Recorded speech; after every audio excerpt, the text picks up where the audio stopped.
Olá, seja muito bem-vindo ao meu canal. Aqui nós falaremos sobre temas do direito à luz do caso concreto. Mas o que é o tão falado caso concreto?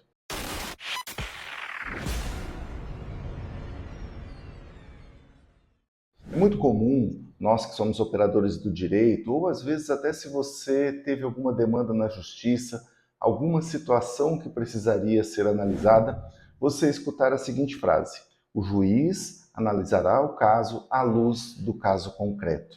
E às vezes até o próprio advogado fala para você: depende. Você fala, mas escuta, isso não está na lei, isso não está positivado aqui, a situação ela já não é, digamos assim, pré-definida, ou seja, se aquilo acontecer, isso já vai acontecer de forma automática? Não, isso não é real. Normalmente, o juiz ele vai analisar as consequências, a situação fática, para aí então aplicar a lei à luz do caso concreto. Entender o que é caso concreto, em sua definição mais simplificada, é muito importante para que você entenda como é aplicado o direito. Isso porque seria impossível o legislador prever todas as ocorrências no mundo material.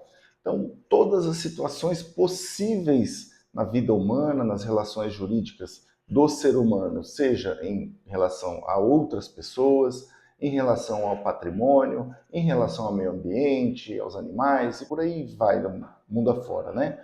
Seria praticamente impossível nós termos uma lei que fosse interpretável desta forma, ou seja, onde tudo fosse positivado. Por isso, existe a situação de fato onde o juiz ele vai olhar as consequências, olhar tudo aquilo que aconteceu no mundo material e encaixar, digamos assim, né, aquela situação à lei em abstrato. Ou seja, as leis são criadas em abstrato. Ela é uma abstração jurídica, ou seja, diz lá um comando que fala: se aquilo acontecer, você vai estar diante de uma situação legal ou ilegal. Então, para que um caso concreto seja uma situação real, ela precisa ter acontecido, estar acontecendo ou trazer um risco de se acontecer, que são aquelas leis que são leis de perigo abstrato, como, por exemplo, portar uma arma. O simples fato de portar uma arma, ele não significa que você já está cometendo um prejuízo, digamos assim, material, ou seja, você já não atingiu ali um bem jurídico de fato, como, por exemplo, a vida, o simples porte. Contudo, existe ali um perigo, por isso a lei protege, de certa forma, abstratamente, o perigo do que pode se ocorrer ao se utilizar aquela arma. Vamos ilustrar com outro exemplo na área criminal. Por exemplo, quando nós olhamos para o crime de furto, nós temos lá a lei, o artigo 155 do Código Penal, que trata ali no caput do furto simples, né? Subtrair para si ou para outrem coisa alheia móvel. E ali ele vai determinar uma pena para quando isso acontecer. E aqui nós temos até uma situação bem interessante, que normalmente as leis no nosso Código brasileiro, né, principalmente as leis criminais, elas demandam ali um código, um comando positivo, um comando de ação, ou seja, furtar, matar alguém. Então ela é diferente, por exemplo, lá do direito canônico, né, daquilo que vem, por exemplo, na Bíblia, né, determinando lá nos 10 mandamentos, não matarás. Então é diferente. Então aqui eu pego uma situação abstrata, lei, que está lá escrita dentro de um tipo penal na legislação, e vou pegar uma situação real. Então, dentro da situação real, alguém pegou um objeto de outra pessoa para si ou para um terceiro e tomou posse daquele objeto lá de alguma forma. Né? É meu, apropriei daquele objeto, ele é meu. Então, o juiz vai analisar essa situação fática e vai verificar aqui, opa, ela se amolda de fato dentro do tipo penal que é abstrato? Se amolda, está tudo ok, então ele vai casar essa informação e analisar à luz do caso em concreto. E por que isso é tão importante? Porque às vezes, dentro da situação fática, por mais que pareça simples, poxa, se alguém pegou alguma coisa de outro, isso já naturalmente tem que ser considerado crime.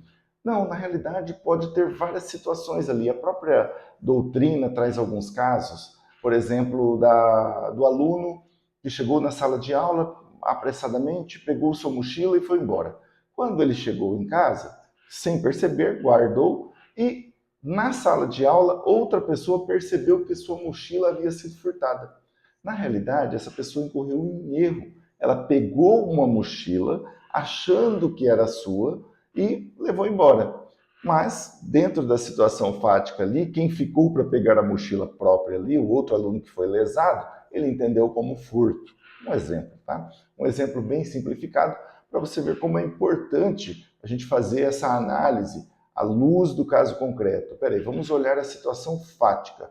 Essa situação fática material, ela se amolda a um tipo penal abstrato? Sim, se amolda. Então nós tivemos ali um fato que teve uma submissão daquilo que aconteceu no mundo real com a legislação em abstrato que foi escrita lá pelo legislador. E por que isso é tão importante, como eu disse lá no começo? Porque o juiz ele precisa, quando ele determina ali a sentença para determinado crime, principalmente na área criminal, ou até mesmo em outras áreas, na área civil, ele tem que fundamentar. Ele não pode simplesmente pegar ali e dizer, olha, isso aqui bateu com a lei. Não, ele tem que fundamentar, dizer, olha, nessa situação fática, está claro que a pessoa teve ali o dolo, teve a vontade de subtrair para si aquela situação, aquele bem móvel de outra pessoa, e por aí vai. Então o juiz vai fazer aí essa submissão do caso concreto à lei para que ele possa fazer uma fundamentação para aquilo ter validade no mundo jurídico. A partir dessas provas que são juntadas, e aí é muito interessante porque o juiz ele não sai lá do gabinete dele e vai lá perguntar para as pessoas o que aconteceu. E sim, as partes, através de seus advogados, elas precisam ali, né, informar o processo com as provas que demonstram para o juiz como que aconteceu naquele caso concreto. Se for na área criminal, o Ministério Público vai trazer para o processo as provas, os policiais ali na fase de investigação vão juntar tudo aquilo, entregar para o Ministério Público para que ele possa fazer a instrução processual, para promover a denúncia, né? E por aí vai. Ah, então é muito interessante. A partir de tudo isso que o juiz recebe dentro do processo, ele monta o caso concreto ali e ele vai fazer ali a sentença fundamentada. E aí o Código de Processo Civil nos orienta sobre isso. O artigo 371 do Código de Processo Civil diz: o juiz apreciará a prova constante dos autos independentemente do sujeito que a tiver promovido e indicará na decisão as razões de formação do seu convencimento. E no artigo 11 também do próprio Código de Processo Civil, todos os julgamentos dos órgãos do Poder Judiciário serão públicos e fundamentadas todas as decisões sob pena de nulidade. Ou seja, se o juiz não fundamentar a sua decisão, detalhando ali aquele entendimento que ele teve em relação ao caso concreto e como aquele caso em específico que ocorreu no mundo material se amoldou ao tipo penal, ele acaba tendo a sua decisão nula. Falei aqui sobre tipo penal, mas isso pode ser também um ilícito civil ou alguma demanda, algum litígio também na área civil, entre outras áreas aí do direito, nas relações de trabalho, nas próprias relações de consumo e tudo mais. E tem algo muito interessante, a soma dessas decisões, a soma desses casos que os juízes vão decidindo, tanto os juízes de primeiro grau, como as decisões colegiadas quando vão para segundo grau e nos demais órgãos superiores, elas vão formando ali a tão conhecida jurisprudência. Ou seja, os casos concretos vão sendo analisados e aquilo vai se formando na jurisprudência. Quando aquilo vai ficando muito repetitivo, algumas decisões são ali, às vezes, sumuladas ou até são formados alguns acórdãos e até algumas ações ali que declaram a uniformidade daquelas decisões. E aí é bem interessante porque, a partir do momento que são formadas essas decisões, os próximos juízes que vão julgar casos parecidos, eles vão se apoiando naquelas decisões ali que foram decididas à luz do caso concreto, para que se forme ali uma espécie de moldagem ali da interpretação da lei. Espero que o vídeo tenha aí ajudado a esclarecer esse tema, né, que é o caso concreto. E é bem interessante porque nós vamos analisar aqui dentro do canal vários casos reais à luz do direito, para entender ali aquilo que se amoldava, quais são as leis, princípios, teses que podem ser aplicados a cada caso que ocorrem aí no mundo real. Obrigado. Para receber mais informações é só se inscrever, compartilha, curte, comenta se você quiser colocar aí algum caso concreto que nós possamos trazer para cá em análise, e siga o canal para que você possa estar recebendo as novidades.